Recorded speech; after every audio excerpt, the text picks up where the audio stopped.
ये देखें, मेरी गाड़ी पे पथराव करके पुलिस ने मेरी गाड़ी का शीशा तोड़ दिया और ये एक बुलेट प्रूफ गाड़ी है जिसका शीशा तोड़ दिया है। ये पुलिस पथराव कर रही है, शेलिंग कर रही है नैब के ऑफिस के आगे से कारकुनों को मुंतशिर करने के लिए। ये देखिए, ये शीशा टूटा है मेरी गाड़ी का।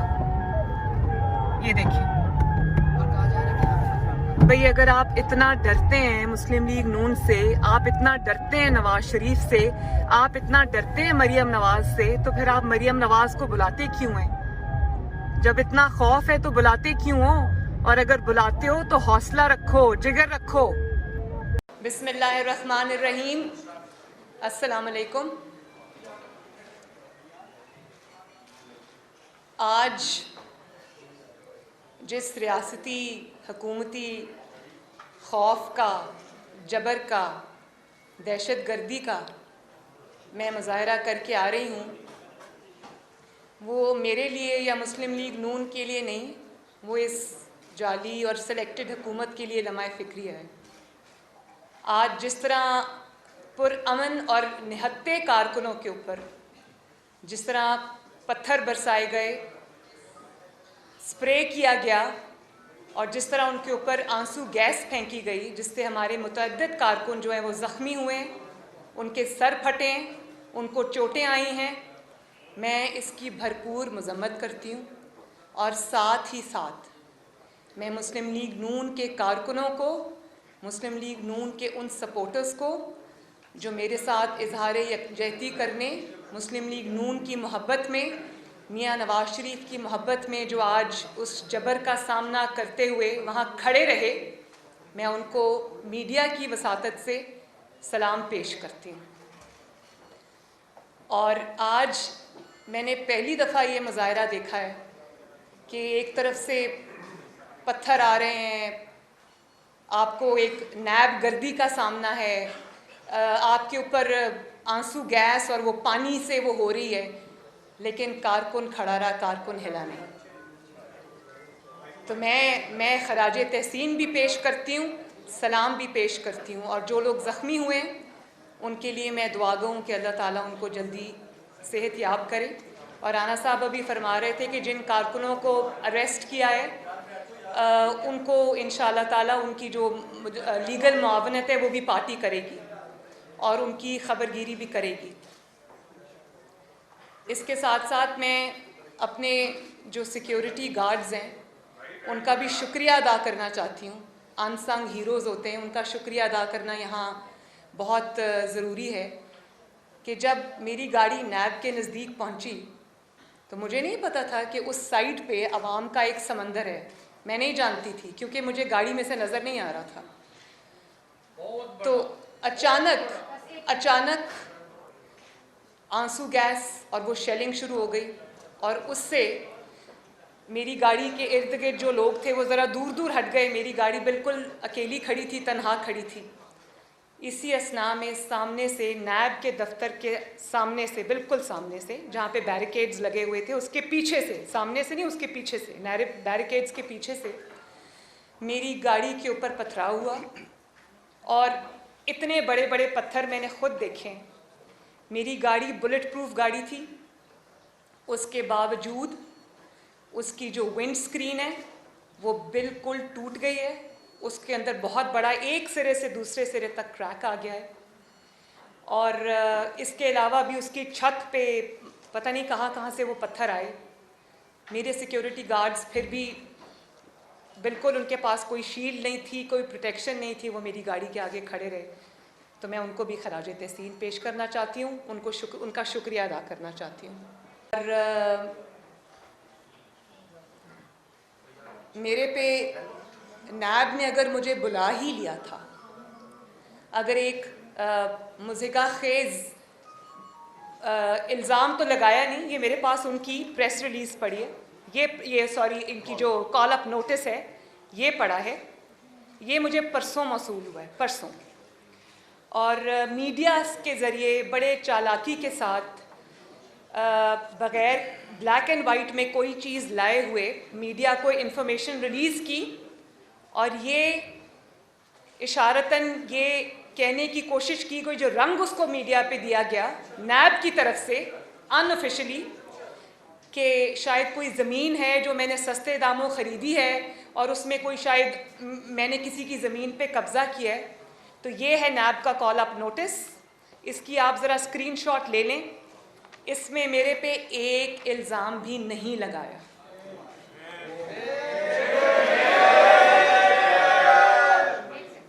एक सेकंड ज़रा सुनिए। The inquiry conducted so far revealed that you have purchased land in Falan areas, Moza Sultan Ke, Moza Mal, Lakhowal and Moza Baduki Sani, District Lahore, and in this regard, you are required to provide details of the following: details of land acquired, purchased in each of the Moza, year-wise breakup, sources of funds जो कि already उनके पास हैं, details of taxes and duties paid, provide details of subsequent sale of land if any, वो जानते हैं कि मैंने land की sale नहीं की, provide details of the use of the land, whether it is being used for cultivation or agricultural purposes. ये notice है, इसमें इल्ज़ाम कोई नहीं है, उसको बहुत वेग रखा गया है क्योंकि मुझे बुलाना मकसूद था। और अब मैं ये कहने में हक बजानिब हूँ कि मुझे बुलाने के पीछे, इस वेग से नोटिस के पीछे जिसमें कोई इल्ज़ाम नहीं है, मुझे बुलाने के पीछे मुझे नुकसान पहुँचाना मकसूद था। क्योंकि आज मेरे साथ जो सलूक किया गया, मैंने पाकिस्तान के 72 साल में ये होते नहीं देखा। परवेज़ रशीद साहब मेरी गाड़ी में थे और उन्होंने मुझे, जब वो विंड स्क्रीन स्मैश हुई तो उन्होंने मुझे कहा कि ये शुक्र करो कि ये बुलेट प्रूफ गाड़ी थी, अगर ये बुलेट प्रूफ गाड़ी ना होती तो शीशा टूटता और उसके बाद जो ईंटे नुमा पत्थर उन्होंने फेंके वो सब मेरे सर पे लगते, क्योंकि मैं फ्रंट सीट पे बैठी हुई थी। तो मैं इस चीज़ को कैसे कंस्ट्रू करूं, इस चीज़ का मैं क्या मतलब लूं, ये आप सब मेरे से बेहतर जानते हैं। लेकिन क्लियरली अगर वो बुलेट प्रूफ गाड़ी ना होती तो सामने से जिस तरह पुलिस की यूनिफॉर्म में लोग, मुझे नहीं पता वो पुलिस के थे या नहीं, लेकिन वो पुलिस की यूनिफॉर्म में थे। पंजाब पुलिस जनरली ये नहीं करती, लेकिन जिस तरह से वहाँ से वो हुआ, वो मैंने अपनी आंखों से देखा। मेरे हाथ में मोबाइल था, मैंने जल्दी, क्योंकि गाड़ी हिल रही थी, पत्थर लग रहे थे, तो मैंने अपने हाथों से अपने मोबाइल कैमरा से उसकी वीडियोस बना ली और एविडेंस के तौर पे उसी वक्त उन वीडियोस को मैंने ट्वीट कर दिया। परवेज़ रशीद साहब का कहना है कि अगर वो गाड़ी बुलेट प्रूफ ना होती और उस गाड़ी की विंड स्क्रीन टूट जाती, उसके बाद जो पत्थर आ रहे थे वो मेरे सर पे लगते, मुझे लगते, और शायद वो क्लियरली मुझे जानी नुकसान पहुंचाने की एक कोशिश थी, या जानी नुकसान पहुंचता या मेरी हेड इंजरी हो सकती थी जिसमें मैं अभी अस्पताल में शायद पड़ी हुई थी। मैं अब वो कहना नहीं चाहती। तो जिस इंतकाम गाह से मैं अभी आ रही हूँ उसकी हैसियत तो मैंने आपको बता दी। उसके बाद इन्होंने मुझे ये कहना शुरू किया कि आप अनऑफिशियली कि आप वापस चली जाएं, आप वापस चली जाएं। मैसेजेस आने शुरू हो गए इधर उधर कि आप मैंने कहा मैं तो वापस नहीं जाऊंगी। मैं नैब के दरवाजे के बाहर खड़ी रही और मैंने कहा कि क्योंकि आपने मेरे पे इतना एक मुझे बुलाया है एक ऐसे कॉल अप नोटिस में, तो मैं तो जवाब लेके आई हूँ, मैं तो जवाब दूंगी, मेरे पास सब जवाब हैं, मुझसे ले लें। कहा नहीं बीबी आप वापस जाएं। तो राना सनाउल्लाह साहब ने फिर उनको कहा कि वो वापस नहीं जाएंगी, आप अगर लिख के देना चाहते हैं, क्योंकि आप फिर ये कहेंगी हमने बुलाया था वो हाजिर नहीं हुई, पेश नहीं हुई। मैं तकरीबन कोई 1.5 घंटा 1.25 घंटा वहाँ खड़ी रही, उन्होंने दरवाज़ा नहीं खोला और अंदर छुप के बैठे रहे। और राना साहब ने फिर उनको कहा कि लिख के दें, तो वो लिख के देने को पहले तैयार नहीं थे। फिर उन्होंने अपनी कोई प्रेस रिलीज़ इशू की और कहा कि आज मरियम नवाज़ वापस जाएं, तो आज की जो उनकी पेशी है वो कैंसिल हो गई है। सवाल वहाँ पर किए जाते हैं जहाँ सवाल करने वाले का कोई किरदार हो। नैब के किरदार मुझे तो बहुत पहले से पता था, नवाज़ शरीफ साहब को बहुत पहले से पता था, राना सनाउल्लाह साहब को बहुत पहले से पता था, शाहिद खाकान अब्बासी साहब को बहुत पहले से पता था, हमज़ा शहबाज को बहुत पहले से पता था, साद रफ़ीक साहब को बहुत पहले से पता था, और भी हमारे जो मुस्लिम लीग नून के लीडर्स हैं जिनको जो नैब गर्दी का निशाना बने, वो भी सब जानते थे। लेकिन नैब के इन हथकंडों पर मोहर अब सुप्रीम कोर्ट के मुअज़्ज़र जज साहिबान ने अपने रिमार्क्स और अपने फ़ैसलों के ज़रिए लगा दी। हाई कोर्ट के जजेस ने, मुअज़्ज़ज़ जज साहिबान ने अपने फ़ैसलों और रिमार्क्स के ज़रिए लगा दी, और रही सही कसर उसकी ह्यूमन राइट्स वॉच ने पूरी कर दी, जिसमें ये क्लियरली कहा गया कि नैब को पॉलिटिकल इंजीनियरिंग के लिए, पॉलिटिकल विक्टिमाइजेशन के लिए और सियासी जोड़ तोड़ के लिए, पॉलिटिकल ओपोनेंट्स को सप्रेस करने के लिए, उनको ब्लैकमेल करने के लिए, उनको दबाने के लिए और हुकूमत को बरकरार रखने के लिए नैब को जो है वो इस्तेमाल किया गया।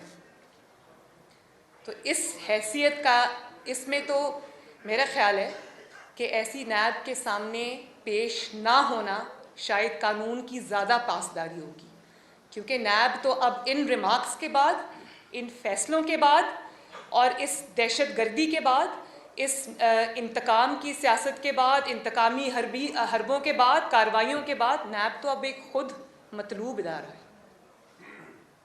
नैब को तो अब खुद जवाब देने कि उन्होंने पाकिस्तान के टैक्स पेयर का पैसा, पाकिस्तान के एक्सचेकर का पैसा, उन्होंने सियासी इंजीनियरिंग में क्यों उसका बेदरेग इस्तेमाल किया, क्यों नैब ने उस पैसे के ज़रिए मुखालिफिन को की जोड़ तोड़ की, सियासी जमातों की उनको नुकसान पहुंचाने की कोशिश की और हुकूमत की मदद की। अभी मीर शकील और रहमान साहब का आप केस ले लें, एक वज़ीर मौसूफ फरमा रहे थे कि मैं इमरान ख़ान साहब से ये दरख्वास्त करूँगा कि मीर शकील और रहमान साहब को छोड़ दें। तो मीर शकील और रहमान साहब को, जिनको 140 दिन हो चुके हब्से बेजा के अंदर, उनको क्या इमरान ख़ान साहब ने पकड़ा है? उनको तो नैब ने पकड़ा है। और क्या इमरान ख़ान के कहने से वो नैब उसको छोड़ देगी? तो ये हालत ज़ार है नैब की, जिसमें मुझे अब कुछ कहने की ज़रूरत नहीं है। और उनका असूल ये है कि नाइंसाफ़ी सिर्फ होनी नहीं चाहिए। नैब का असूल ये है कि नाइंसाफ़ी सिर्फ होनी नहीं चाहिए, बल्कि होते हुए नज़र भी आनी चाहिए। पॉलिटिकल इंजीनियरिंग और जोड़ तोड़ जो है वो सिर्फ होना नहीं चाहिए, होते हुए नज़र भी आना चाहिए। और अब उनका ये असूल है कि दहशतगर्दी नैब की तरफ से सिर्फ होनी नहीं चाहिए, आज पूरी दुनिया ने जैसे देखा कि होते हुए नज़र भी आनी चाहिए। तो बड़ा घिनौना किरदार है नैब का, जितनी उस पर बात की जाए कम है। लेकिन बात यह है कि ये मेरे पे पहला दूसरा मुकदमा नहीं है, ये मेरे पे तीसरा मुकदमा है। और अगर पहला मुकदमा इतना अच्छा था तो फिर दूसरा बनाने की ज़रूरत क्यों पड़ी? और अगर दूसरा मुकदमा इतना वो था मजबूत था तो तीसरा बनाने की ज़रूरत क्यों पड़ी? पहला भी ख़त्म हो गया, दूसरा भी ख़त्म हो गया, तीसरा जो है उसका भी वही अंजाम होगा जो पहलों का हुआ, यानी कि कुछ नहीं। एक इंकशाफ आज मैं यहाँ कर दूँ कि जिस रेफरेंस के अंदर या जिस इन्वेस्टिगेशन के अंदर उन्होंने मुझे पिछले साल पकड़ा था नैब ने, और तकरीबन 60 दिन में उनकी मेहमान रही थी, पहली पाकिस्तान की 72 साल की हिस्ट्री में पहली खातून सियासतदान जो नैब की मेहमान रही है। और उस वक्त उनको समझ भी नहीं आ रही थी कि मुझे कहाँ रखें, क्योंकि उनके पास ख़वातीन को रखने का कोई जगह नहीं थी। लेकिन वो जिस मुकदमे में मुझे पकड़ा गया, क्या आप जानते हैं, क्या पाकिस्तान के अवाम जानते हैं कि वो रेफरेंस 1-1.5 साल के बावजूद आज तक नहीं बन सका। इन्वेस्टिगेशन के नाम पे मुझे 60 दिन रखा और सवाए इन्वेस्टिगेशन के वहाँ सब सवालात मुझसे पूछे गए, मुझसे पूछते रहे। वो बहुत इंटरेस्टेड थे मेरी ज़िंदगी में, तो मुझसे पूछते रहे कि मुस्लिम लीग नून तो बहुत बड़ी सियासी जमात है, वहाँ आपकी कितनी से है, मुस्लिम लीग नून में मशावरत का क्या अमल है, आपको कितनी पॉकेट मनी मिलती है, आप कौन सी किताबें पढ़ी हैं, आपका फेवरेट ऑथर कौन सा है। पोलो कोएलो के ऊपर मेरे से डिस्कशंस होती रहीं, मुल्की सियासी मंजरनामे पर मेरे से डिस्कशंस होती रहीं। अगर नहीं पूछा तो मुकदमे के बारे में चीज़ें नहीं पूछी। और वो मुझे समझ आती है कि 2018 में जब मुझे अरेस्ट किया, क्यों किया? इलेक्शन आ रहे थे, नवाज़ शरीफ को अरेस्ट करना और मरियम नवाज़ को अरेस्ट करना तो ज़रूरी था, उसके बगैर तो इलेक्शन नहीं जीता जा सकता था। वो धांधली का एक बहुत बड़ा हिस्सा था। समझ आ गई मुझे तो कोई उसमें शक ही नहीं था कि मुझे क्यों पकड़ा उस वक्त। पिछले साल मुझे क्यों गिरफ़्तार किया इन्वेस्टिगेशन के नाम पे, वो भी समझ आती है। कि एक के बाद एक मेरे ऐसे ज़बरदस्त जलसे हो रहे थे कि माशाल्लाह अवाम की एक लहर उठ रही थी, एक राय बन रही थी, एक तूफ़ान आ रहा था जिसको रोकना ज़रूरी था। और 8 तारीख को कश्मीर में मेरा जलसा था। कश्मीर पे हम अभी बाद में आते हैं। कश्मीर पे मेरा जलसा था और 6 तारीख को मुझे, जब मैं मियाँ साहब से मिलने, अपनी हफ्तावार मुलाकात के लिए मैं उनसे मिलने जब कोट लखपत जेल गई, तो वहाँ मैं मियाँ साहब के साथ मुलाकात कर रही थी। हम दोनों आमने सामने बैठे हुए थे। तो मुझे वो जेलर साहब आके कहते हैं कि आपको बाहर शहबाज शरीफ साहब बुला रहे हैं। तो मैं जब जेल के गेट से बाहर निकली तो शहबाज शरीफ साहब खड़े थे, साथ नैब खड़ा था, पुलिस खड़ी थी। तो उन्होंने मुझे ये कहा कि ये आपको गिरफ़्तार करने आए हैं। तो मैंने पूछा क्यों?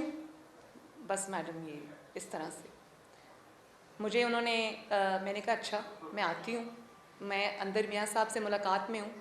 मैं मियाँ साहब को खुदा हाफिज़ कह के एक दफ़ा उनको गले मिल के मैं आपके पास वापस आती हूँ। उन्होंने मुझे अंदर जाने दिया। अभी मैं अंदर मियाँ साहब के पास पहुँची और मैंने मियाँ साहब को बताया कि मुझे बाहर अरेस्ट करने आए। मियाँ साहब ने कहा क्यों?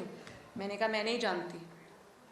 तो इतने में नैब जेल के अंदर घुस आई, जिस कमरे में मैं और मियाँ साहब मौजूद थे। वहाँ आकर मुझे मियाँ साहब के सामने उन्होंने गिरफ़्तार किया और मेरे बच्चे बैठे थे, मेरी बेटी बैठी हुई थी, वो छोटी है उम्र की, वो रोने लगी। मियाँ साहब की आंखों में आंसू आ गए। उनके सामने एक बहुत सोचे समझे मंसूबे के तहत मुझे गिरफ़्तार किया और मैं उनको कहती रही कि आप फ़िक्र ना करें, कुछ नहीं होता। मुझे नैब ले गए। लेकिन अब आज गिरफ़्तार करने का या आज मुझे नैब में बुलाने का 1 साल बाद अचानक उनको क्या ख्याल आया? आज तो कोई जलसे रैलीज़ नहीं हो रही, आज तो कोई सर पे इलेक्शन नहीं है। तो उस पे मैं सोच रही थी कि आज अचानक कौन सी कोई ऐसी चीज़ सिचुएशन आ गई है कि इनको ये करना पड़ा, मुझे बुलाना पड़ा फिर से। तो मेरा ख़्याल है कि मेरा ज़ाती ख़्याल है कि ये खौफ जो आजकल इनके इंटरनल सर्वेज़ हो रहे हैं, जिनकी ख़बर ये मीडिया को तो रिलीज़ नहीं करते, लेकिन सर्वेज़ की ख़बर हम तक भी पहुंचती है। तो उन सर्वेज़ में मुस्लिम लीग नून और नवाज़ शरीफ का ग्राफ जो है वो पहले से कहीं ज़्यादा बढ़ गया है। और पंजाब के अंदर स्पेशली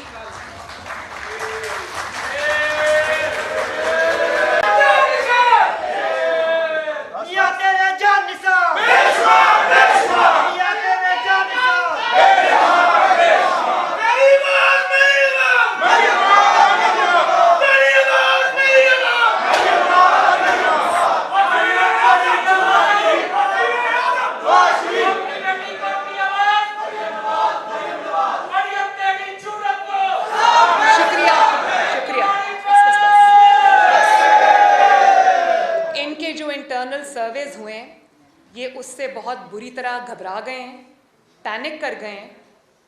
और उसके बाद इनको नवाज़ शरीफ का हर बार इस्तेमाल करके देख लिया, लेकिन मुस्लिम लीग नून का ग्राफ जो है वो पंजाब से उनको उनके सर्वेस के मुताबिक मुस्लिम लीग नून स्वीप कर रही है। तो ये वो खौफ है।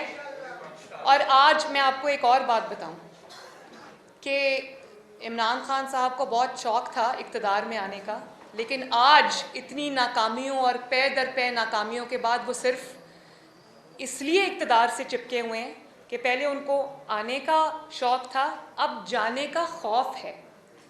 और वो खौफ क्यों है? वो खौफ इसलिए है कि इतने जुल्म कर बैठे हैं कि अब उनको सिर्फ इक़्तिदार से चिपकने में अपनी सर्वाइवल नज़र आती है। ऐसे ऐसे ऐसे अल्फाज हम नहीं इस्तेमाल करते। इतने जुल्म वो कर चुके हैं कि अब उनको अपने अंजाम से खौफ आता है।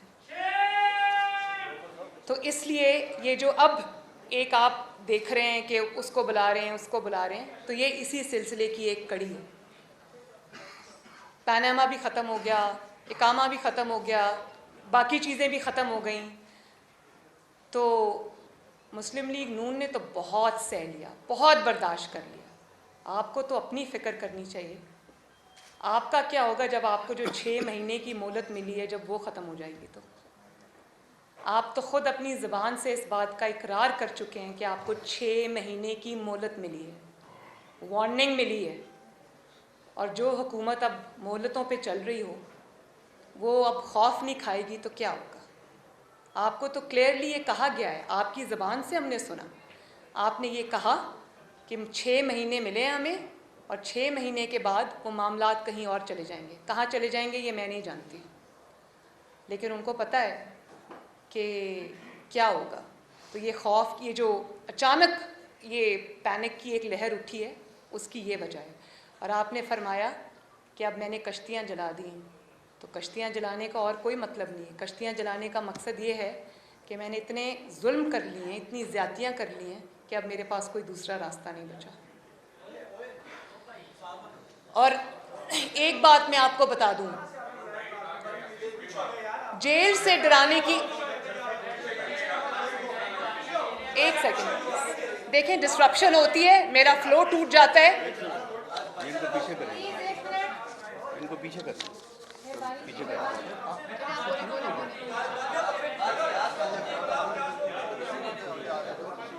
एक सेकेंड खामोशी इख्तियार करें प्लीज। एक मिनट प्लीज। एक सेकंड प्लीज, देखें बड़ी मेहरबानी। नहीं बच्चों, प्लीज प्लीज डोगर साहब, देखें डिस्ट्रप्शन होती है, मेरा फ्लो टूट जाता है, ये अच्छी बात नहीं है। डोगर साहब क्या मसला है? वो पीछे कर दो। और बात ये है, पीछे आप भी पीछे हो जाओ। बात ये है कि आपकी हुकूमत को हर महाज पे नाकामी का सामना है। आप अपनी नालायकी से मामलात को ख़राब से ख़राब तर करते जा रहे हैं, लेकिन अफसोस मुझे इस बात का है कि आज भी आपकी प्रायोरिटीज़, मैं समझ गई कि आपके अंदर वो सलाहियत नहीं है, आपके अंदर वो अकल नहीं है, आपके वो तजर्बा नहीं है, आप ज़बरदस्ती मुसल्लत किए गए हम पर, वो समझ आती है, लेकिन आज भी आपकी प्रायोरिटीज़ मिसप्लेस्ड हैं।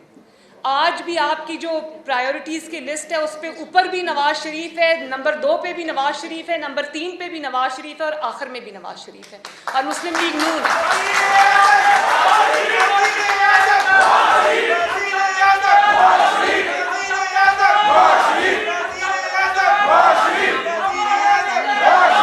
और देखें आपकी सारी कैबिनेट मीटिंग्स, आपकी खुफिया मीटिंग्स, आपकी कैबिनेट मीटिंग्स, आपकी हुकूमती मीटिंग्स सारी नवाज शरीफ से शुरू होकर नवाज शरीफ पर ख़त्म हो जाती हैं। नवाज शरीफ की वॉक करते हुए तस्वीर आ जाए आप तब हिल जाते हैं। नवाज शरीफ की कॉफ़ी पीते हुए तस्वीर आ जाए आपको तब तकलीफ़ शुरू हो जाती है। नवाज शरीफ जहाज़ पे सीढ़ियाँ चढ़ के जाए आपको तब तकलीफ़ शुरू हो जाती है। और ये जो नवाज शरीफ की सेहत के बारे में आपने प्रोपेगेंडा किया, आपको शर्म आनी चाहिए। आपकी कस्टडी में नवाज शरीफ बीमार हुआ, आपकी कस्टडी में नवाज शरीफ मौत के दहाने तक पहुंचा, आपकी कस्टडी में वो मेरी मौजूदगी में सर्विसेज हॉस्पिटल में आपके सरकारी डॉक्टर्स के नीचे वो ज़िंदगी और मौत की जंग लड़ रहा था। आपकी कस्टडी में आपके फैसले से वो बाहर गया और उसके बाद जब वो बाहर चला गया तो आपने क्या कहना शुरू कर दिया? आपके वज़ीरों ने प्रेस कॉन्फ्रेंसेस की, आपके अपने स्टेटमेंट्स हैं कि नवाज शरीफ को सेहत को ख़तरा है तो इंसानी हमदर्दी के लिए मैंने जाने दिया। सॉरी, आपने इंसानी हमदर्दी के लिए नहीं उनको जाने दिया, आपको नवाज शरीफ पर रहम नहीं आया, आपको अपने ऊपर रहम आया। आपको जब ये खबर मिली कि नवाज शरीफ बीमार है और मौत के दहाने तक पहुंच गया तो आपने अपने आप को बचाने के लिए कि आपकी कस्टडी में उसके साथ ये हुआ तो आपको फिर आपके हाथ पांव फूल गए और आपने इस रहम आपको अपने ऊपर आया, नवाज शरीफ के ऊपर रहम नहीं आया आपको। आपने उसको जल्दी जल्दी मुल्क से बाहर भेजा इलाज के लिए ताकि वो आपके ऊपर जिम्मेदारी ना आ जाए और आप अवाम का जो हाथ है वो आपके गिरेबान पे होगा, कल आप सड़कों पे चल नहीं सकेंगे। तो मैं ये जानती हूँ कि रहम आपको नवाज शरीफ पर नहीं आया, रहम आपको अपने आप पर आया था कि आपके हाथों ये होगा। तो जब ये हुआ तो उसके बाद आपने ये कहना शुरू कर दिया, आपने उनकी सेहत पे सियासत खेलनी शुरू कर दी। शर्म आनी चाहिए आपको, शर्म आनी चाहिए आपको। और आज भी जब आपसे आपकी कारकर्दगी के बारे में सवाल किए जाते हैं आपके पास मुस्लिम लीग नून और नवाज शरीफ के अलावा कोई जवाब ही नहीं है। तो करप्शन का आप राह गलाबते रहते हैं। तो करप्शन का फैसला तो फिर ज़मीनी हक़ाइक़ पे होना चाहिए। बताएं मुझे ज़रा, नवाज शरीफ के दौर में आटा, दाल, चीनी, चावल, बिजली, गैस क्या कीमतें थी? आज क्या कीमतें हैं? आप खुद ही फरमाते थे ना कि जब हुक्मरान करप्ट होता है तो इन चीज़ों की कीमतें बढ़ जाती हैं, ऑयल की, पेट्रोल की, डीजल की कीमतें बढ़ जाती हैं। तो फिर इस लिहाज से चोर कौन हुआ? नवाज शरीफ 5.8 पे जीडीपी छोड़ के गया था, आज पाकिस्तान की तारीख में शायद पहली दफ़ा मनफी में जीडीपी चली गई, माइनस में चली गई जीडीपी। तो शर्म की बात तो ये है ना, इसी से पता चल जाता है कि यहाँ करप्ट कौन है और क्या प्रोपेगेंडा क्या किया जा रहा है। और सिर्फ ये कि आप फिर इसी पे फेलियर नहीं है आपका, सिर्फ इकोनॉमिक फ्रंट पे और मईशत पे आपका फेलियर नहीं है, आपका फेलियर फॉरेन पॉलिसी पे भी है। और ऐसा फेलियर है कि शर्म आ जाए इंसान को, सफारती महाज पर आप बुरी तरह नाकाम हुए। मुझे ये बताएं कि 72 साल में कभी किसी के दौर में, किसी वज़ीर आज़म के दौर में, किसी डिक्टेटर के दौर में कश्मीर की, भारत को क्या इतनी जुर्रत हुई कि कश्मीर की रियासती हैसियत को ख़त्म कर सके? ये स्याह धब्बा भी आप ही के मुंह पे लगा। और आप तो बड़ा खुश खुश आए थे ना अमेरिका से वापस के सालसी होगी कश्मीर पे, ये होगा वो होगा। कहाँ गई वो सालसी? कहाँ गई वो तकरीरें और वो स्टेटमेंट्स जो आपने पर्चियों के बगैर दिए थे? क्या हुआ कश्मीर का? आज 72 साल में पहली दफ़ा कश्मीर जो है वो भारत की झोली में जा गिरा आपके दौरे हुकूमत में, और आप चुपचाप देखते रहे। आप क्या कहेंगे कश्मीरियों से कि मैं तुम्हारा मुकदमा नहीं लड़ सका, मैं फ़ोन करता था तो मोदी फ़ोन नहीं उठाता था?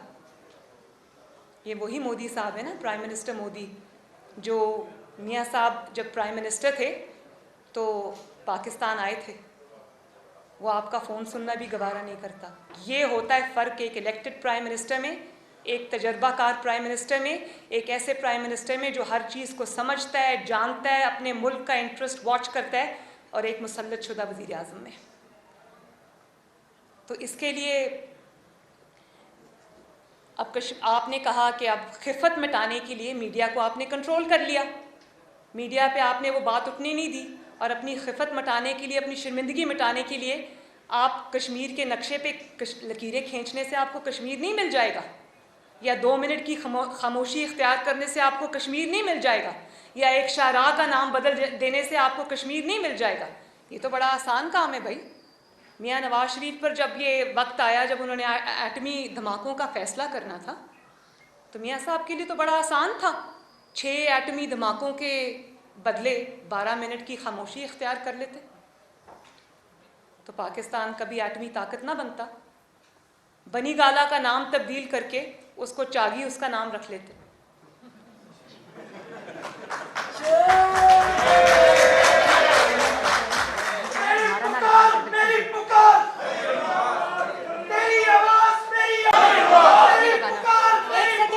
एक सेकंड प्लीज। और फिर फॉरेन पॉलिसी का हाल देख लें, अकल का हाल देख लें, समझ का हाल देख लें कि बचगाना और गैर जिम्मेदाराना बयानात देकर सऊदी अरब जैसे देरीना दोस्त और हमदर्द को नाराज़ कर दिया। और अब रही कहीं कसर, उन्होंने जो OIC के दर पे होके वो जो नाराज़ करने का सिलसिला था, वो अब उसमें भी OIC को नाराज़ कर दिया, OIC के ख़िलाफ़ स्टेटमेंट्स दे के हमारे दोस्त ममालिक को नाराज़ कर दिया। तो ये तो आपकी नाअक़बत अंदेशी का हाल है। आपने मुल्क को हर तरह से आग में झोंक दिया, शर्म आनी चाहिए। और फिर प्रायोरिटी आज भी आपकी क्या है कि आवाम के नुमाइंदों को पकड़ो, ऑपोजिशन को दबाओ। भाई मान लिया कि आपके पास हुकूमत का मैंडेट नहीं है, आपके पास आवाम का मैंडेट नहीं है, लेकिन क्या गरीब आवाम जो रोटी को तरस रहे हैं, जो बिजली गैस के बिल देने से कासिर हैं, जिनकी नौकरियां चली गईं, क्या उनके सदाओं पे आवाज़ धरने के लिए या उनकी बात सुनने के लिए आपको अवामी मैंडेट की ज़रूरत है? उसके लिए आपको थोड़ी सी इंसानियत, अकल और हमदर्दी की ज़रूरत है। अपनी प्रायोरिटीज़ को ठीक करने की ज़रूरत है, जो कि आपके अंदर नहीं है। और हाल आपका ये है कि नवाज शरीफ पे आप हर जगह तनकीद करते हैं, लेकिन नवाज शरीफ के बनाए हुए मंसूबों पर बड़ी ढिठाई से, कमाल ढिठाई से 6-6 बार अपनी तख्तियाँ लगाते हैं। तो भाई, नवाज शरीफ के बनाए हुए मंसूबों से के ऊपर तख्तियाँ लगाने से बदल बदल के वो मंसूबा तो आपके नाम नहीं लग जाएगा ना। हज़ारा मोटरवे तो आपने नहीं बनाई ना, सखर मुल्तान मोटरवे तो आपने नहीं बनाई ना, मुल्तान लाहौर मोटरवे तो आपने नहीं बनाई ना, बिजली के कारखाने आपने नहीं लगाए ना। जब भी आप सी पैक का नाम लेते हो, सी पैक की तस्वीरें ट्वीट करते हो, वीडियोस ट्वीट करते हो, लोग कहते हैं शुक्रिया नवाज शरीफ।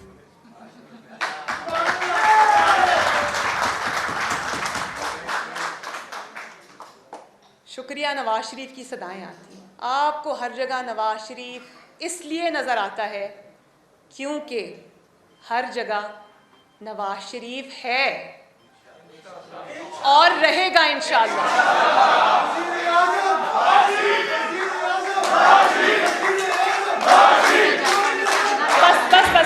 बस।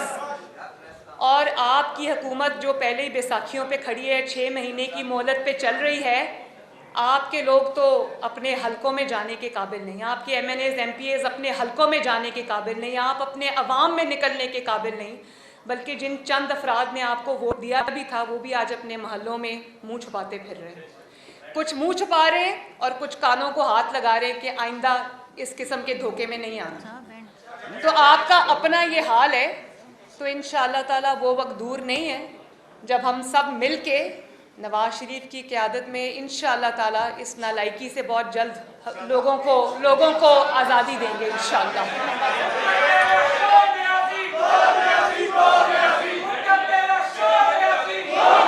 एक मिनट, अब नारा नहीं लगेगा कोई, प्लीज बारी बारी। मैंने आपको पहले गुजारिश की थी, ऐसे नहीं। उस्मान आप सबको दे रही हूँ, सबको मैं दे रही, हम सब दे रही। जी फरमाइए।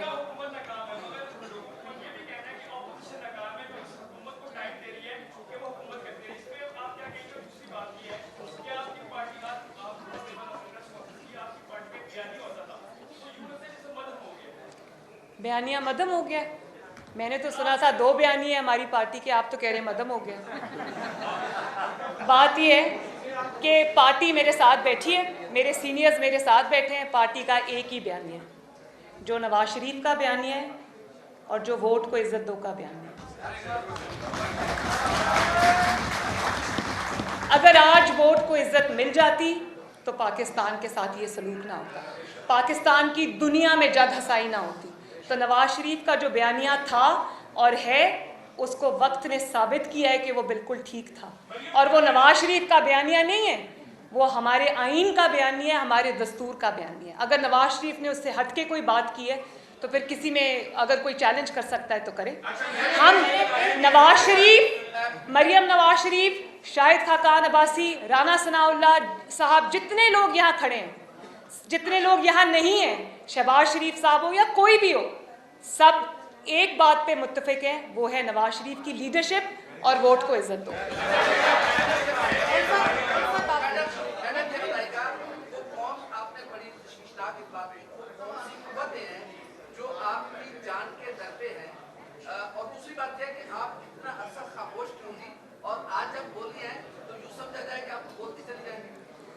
देखिए, सबसे पहले तो मेरे लिए बोलना आसान है, खामोश रहना मुश्किल है। मेरी वालदा चली गई इस दुनिया से, मेरे वालिद इतने बीमार हो गए कि उनकी ज़िंदगी का हमें उस वक्त पता नहीं था। डॉक्टर्स ने मेरे सामने, आप यकीन करें, आज मैं वो दोहराना चाहती हूँ, सर्विसेज हॉस्पिटल में जब ये मुझे कोट लखपत से लेके आए अपने वालिद की इयादत के लिए, तो उस वक्त 5-7 डॉक्टर्स की मीटिंग चल रही थी और उन्होंने मेरे सामने मियाँ साहब को कहा कि जब हम रोज़ सुबह ऑफिस में आते हैं तो हम ये सोच के आते हैं, ये पता नहीं फिर हमें आपको देखना नसीब हो या ना। ये मैं गवाह, चश्मदीद गवाह हूँ इस बात की, मेरे कानों ने सुना, मेरी आंखों ने देखा। ये मियाँ साहब की हालत थी। तो मैंने मियाँ साहब के साथ जाना चाहा। मैं ही ख्याल रखती थी उनका, मैं ही उनकी तीमारदारी करती थी, उनकी दवाइयाँ, इंजेक्शन सब मेरे पास होते थे। मुझे एक सोचे समझे मंसूबे के तहत मियाँ साहब के साथ नहीं जाने दिया। तो मैं इस नतीजे पे पहुंची हूँ कि मुझे इधर एज हॉस्टेज रखा हुआ था उन्होंने कि अगर मैं कोई बात करूं तो वहाँ पर वो मियाँ साहब को नुकसान पहुँचाने की कोशिश करें। उनका इलाज ना होना, क्योंकि उनके दिल की एक शरेआन आज भी 90% बंद है, जिसकी सर्जरी होनी बाकी है। और वो कोरोना की वजह से पहले वो मेरा इंतज़ार कर रहे थे, क्योंकि उनको था कि मैं आ जाऊँगी चंद दिनों में, वो नहीं हो सका। फिर वो कोरोना आ गया, अब उनकी सर्जरी अभी होना बाकी है। तो मैं अपना कुछ ऐसा करके मैं उनके इलाज में कोई खलल नहीं चाहती थी, क्योंकि वो सिर्फ मेरे वालिद नहीं हैं, वो इस कौम का सरमाया है। हमें ज़िंदा लीडर चाहिए, हमें लीडर्स की लाशें नहीं चाहिए। तो अगर मैं अपनी ज़िम्मेदारी निभा रही थी तो मैं करोड़ों अवाम की नुमाइंदगी कर रही थी, जिनकी इन्वेस्टमेंट इन टर्म्स ऑफ 40 साल और वोट और एतमाद और ख़िदमत मियाँ साहब में हुई हुई है। तो मुझे ज़िम्मेदारी का मुजाहरा करना था। और दूसरी बात, मैं आपने कहा कि मैं खामोश क्यों, कभी हमने बोल के उनको एक्सपोज़ किया और कभी खामोश रह के हमने उनको ज़्यादा एक्सपोज़ किया। वरना उनके अंदर ये जरासीम मौजूद हैं कि वो कल ये कहते कि मैं तो बहुत करना चाहता था, मैं तो पाकिस्तान की किस्मत बदलना चाहता था, मैं तो दूध और शहद की नहरें बहाना चाहता था, ये ऑपोजिशन ने मुझे कुछ करने नहीं दिया। तो इसलिए हमने खामोश रह के उनको ज़्यादा एक्सपोज़ किया। लेकिन मुझे इस बात की आज ख़बर हुई कि मेरी जो खामोशी है या जो मियाँ साहब की खामोशी है वो इतनी गूंज रही है कि इनको कानों पे हाथ रखने पड़ गए। ऐसे नहीं हो सकता, नहीं हो सकता, नहीं। वीनस साहब, एक मिनट, ऐसे नहीं वीनस साहब सवाल करें। ऐसे नहीं हो सकता। वीनस साहब सवाल करें, ऐसे मैं दूंगी आपको। वीनस साहब सवाल करें,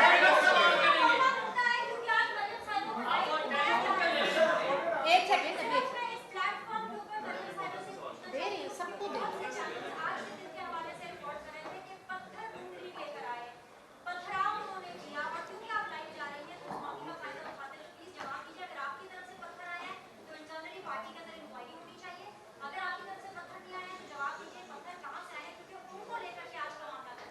शुक्रिया बीनिश, शुक्रिया बीनिश। बात यह है कि बड़ा अच्छा सवाल आपने पूछा। एक सेकंड प्लीज़, इंटरप्शन ना कीजिए प्लीज़। बहुत अच्छा सवाल पूछा, थैंक यू। पत्थर मैं लेके आई और वो पत्थर मैंने फिज़िकली वहाँ प्रेजेंट हुए बगैर पुलिस की यूनिफॉर्म पहना के अपने कारकुनों को उनके हवाले किए और फिर अपने ऊपर फिकवाए। पत्थर अपनी गाड़ी पे फिकवाए, अपने शीशे तोड़े, अपने कारकुनों को ज़ख्मी किया, उनके सर फाड़े गाड़ी में बैठे बैठे। बड़ी अच्छी मज़े की बात है कि पत्थर लाई भी मैं और अपने ऊपर फिकवाई भी मैंने। वाह, शाबाश। देखो बीनिश, बात ये मैं एक सेकंड, बात ये कि हमारी नैब की पेशीज़ बड़ी क्वाइट होती थी, लेकिन जब आप जुल्म पे जुल्म करते जाओगे तो कारकुन को जोश तो आएगा। आज जब आपने नाहक ये ज़्यादती, पिछली भी नाहक थी, तो कभी ना कभी सब्र जवाब देता है। और वो बड़े पुरअमन थे। मैं नैब में यहाँ रह के गई हूँ, कभी गमला भी नहीं टूटा। कभी हमारे कारकुन कंटेनर से ऑर्डर्स पास करके पुलिस वालों की, वो आज भी है, वो कील वाले जो डंडे थे उससे जो हड्डियाँ तोड़ी थी, वो मुस्लिम लीग नून के कारकुन नहीं थे। तो मुस्लिम लीग नून जो है वो तो उनके, मैंने खुद देखा, मेरे कारकुन जो थे वहाँ बहुत दूर से मुझे नज़र आ रहे थे, पुरअमन थे बिल्कुल। तो मुझे लगता है बीनिश कि इतना बड़ा क्राउड ये एक्सपेक्ट नहीं कर रहे थे, और जब क्राउड देख लिया तो ये पैनिक कर गए और इस पैनिक में उन्होंने ये अपने ऊपर खुदकुश हमला कर लिया।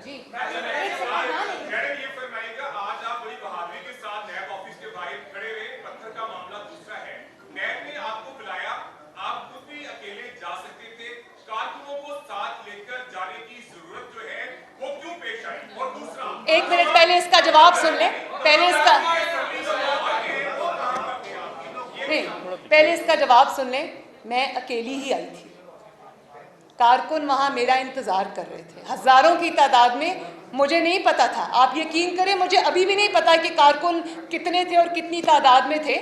वो तो मुझे इनके रिएक्शन से पता चला कि कारकुन जो है वो आज हज़ारों की तादाद में निकल आए। मैं किसी को लेके नहीं आई, मैं पहले भी नैब में पेश होती रही हूँ। मैंने 6 महीने पनामा वाला मुकदमा भी भुगता है। और उसके बाद मैंने ये जो पिछले साल का बेहुदा मुकदमा था वो भी भुगता है। मैं इनकी जेलों में भी रही हूँ। हमारा कारकुन जो है वो तहरीक इंसाफ के कारकुन की तरह नहीं है। हमारा कारकुन बहुत पुरअमन कारकुन है। आप ये ना, मैं किसी को नहीं लाई। मेरे अगर मुस्लिम लीग नून का गढ़ है लाहौर, पंजाब पाकिस्तान मुस्लिम लीग नून का तला है, तो मुस्लिम लीग नून का कारकुन भी देख रहा है कि आप कितना जुल्म कर रहे हैं। किसी को आप हेरोइन डाल के पकड़ लेते हैं, किसी को आप ये शाहिद अब्बासी साहब बैठे हुए हैं, एक चीज़ आप उनके खिलाफ आज साबित नहीं कर सके, साद रफ़ीक साहब। तो फिर वो कारकुन को गुस्सा आता है। वो अपनी यकजहती के इजहार के लिए आया था। हम सियासी लोग हैं, लोग हमसे मोहब्बत करते हैं, मियाँ साहब से मोहब्बत करते हैं। उनकी बेटी के साथ, अपनी बहन के साथ इजहार यकजहती करने आए थे, मेरे साथ नहीं आए। जी जी, नहीं सॉरी, मैंने नहीं दिया। आपको किसने कहा मैंने दिया भाई? मैं तो आपको वो स्टेटमेंट याद करा रही हूँ जो हमारे जो इमरान खान साहब ने खुद फरमाया, अपनी पार्टी से कहा कि हमें 6 महीने का टाइम मिला है, और अगर 6 महीने में हम परफॉर्म नहीं करते, आप 6 साल में परफॉर्म नहीं कर सकते, 600 साल में परफॉर्म नहीं करते, क्योंकि आपको आता नहीं है। नहीं, एक सेकेंड, ये इमरान खान की अपनी स्टेटमेंट है कि मुझे 6 महीने मिली है और मैंने 6 महीने के बाद बात कहीं और चली जाएगी, बस ये बात। छोड़े नेक्स्ट चले जी, नेक्स्ट चले।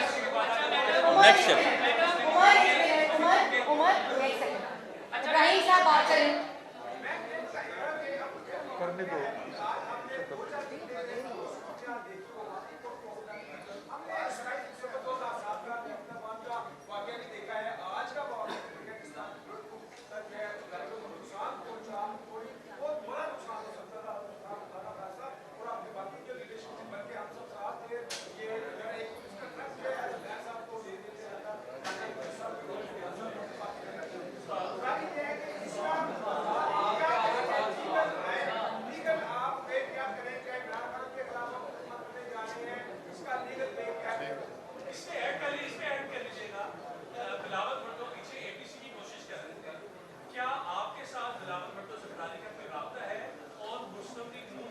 लीगल टीम उसको बैठ के देखेगी इसको।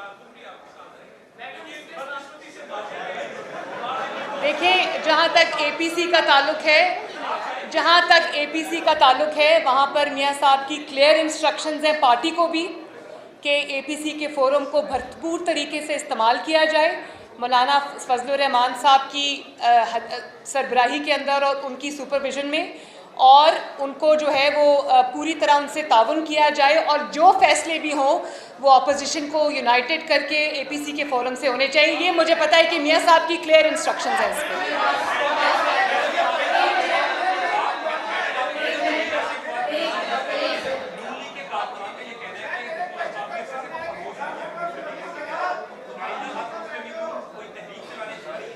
आइंदा का लाएमल इंशाअल्लाह ताला हम लीडरशिप की जो उनकी मशावरत से तय करेंगे।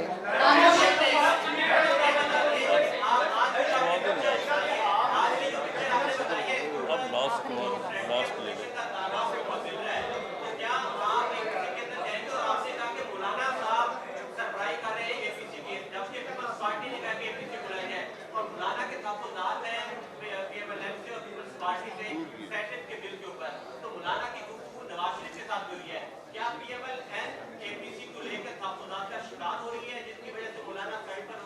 मैंने आपको अभी बताया कि एपीसी के बारे में और मौलाना साहब के बारे में मियाँ साहब के क्या तासुरात हैं, उसमें कोई एम्बिग्विटी नहीं है।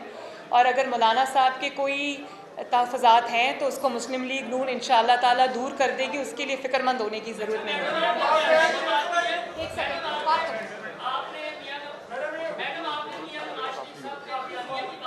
जी जी जी,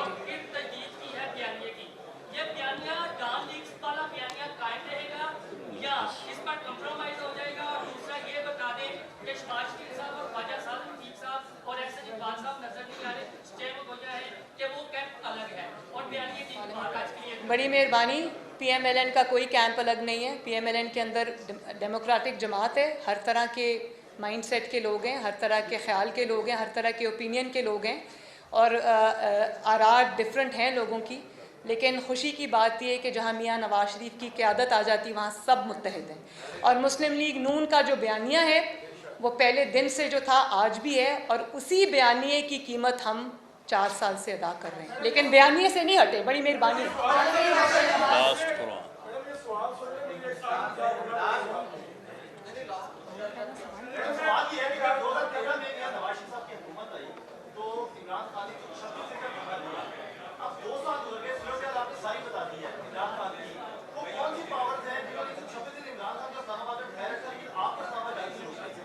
मुझे इस्लामाबाद जाने से बोलो, मैं अभी इस्लामाबाद जा ही नहीं रही।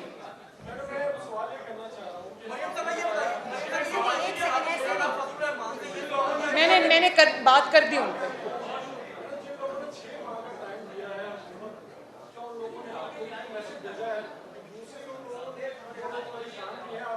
ना हमें कोई मैसेज भेजते हैं ना हम किसी से बात करते हैं। मेहरबानी।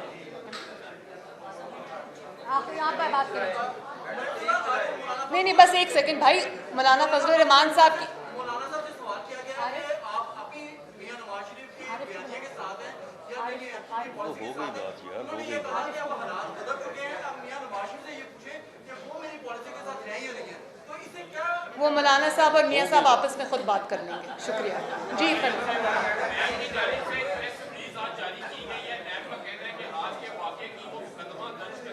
अच्छा,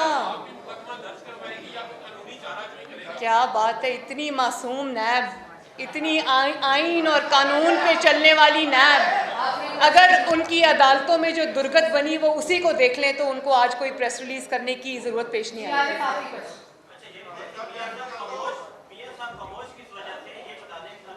शुक्रिया, थैंक यू। ये मेरा आखिरी सवाल है। मैंने सब सवाल लिए, आपके सारे गिले मैंने दूर कर दिया। आपका सवाल ये है कि मियाँ साहब खामोश क्यों हैं। शुक्रिया। मियाँ साहब खामोश नहीं हैं, लेकिन मियाँ साहब ने अपने हिस्से का सारा काम कर दिया। मियाँ साहब ने वो कुर्बानियाँ दी जो 72 साल में किसी सियासी लीडर ने कुर्बानी नहीं दी। अपनी बीवी को बिस्तरे मर्ग पे छोड़ के कानून और आइन के सामने, अदालतों के सामने पेश होता तो ये था ना कि लोग कारकुनों से कुर्बानी मांगते हैं, सियासी लोगों से कुर्बानी, अपने कारकुनों से, अपने सपोर्टर्स से कुर्बानी मांगते हैं। जो जुल्म इन्होंने किया और हद कर दी जुल्म की, वो सब मियाँ साहब ने जुल्म अपने सीने पे सहा है, सीने पे सहा है। और कारकुनों को और अपनी पार्टी को शील्ड और प्रोटेक्ट करने की पूरी कोशिश की है। वो सारे ज़ख्म उन्होंने अपने सीने पे पहले लिए, आपसे बात उन्होंने बाद में की है। और अपनी वाइफ को छोड़ के आए, और जब वो बीमार हो गई, डेथ बेड पे चली गई, तो उनको अडयाला जेल में, जहाँ मैं भी बंद थी, मियाँ साहब ने कहा मेरी बात करा दो मेरी बीवी से और घर वालों से। उन्होंने कहा आपके मिनट ख़त्म हो चुके हैं।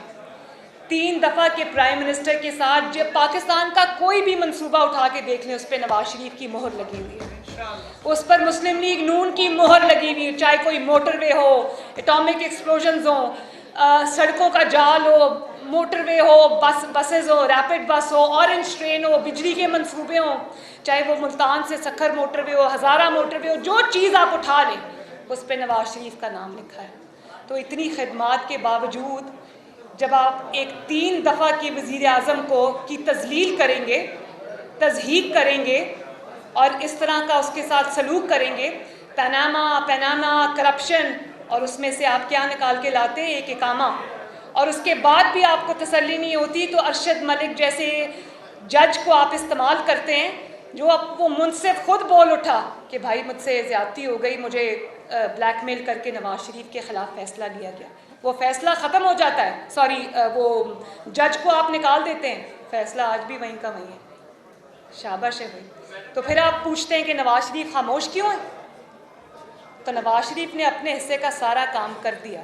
उन्होंने जो बयानिया देना था दे दिया। उस बयानिए की जो कीमत अदा करनी थी की, उसके लिए जो तकालीफ बर्दाश्त करनी थी की, उसके लिए अपनी बेटी को, अपने घर को, अपने कारोबार को, अपनी सियासी जमात को जो नुकसान पहुंचाना था पहुंचा, कीमत अदा की उन्होंने।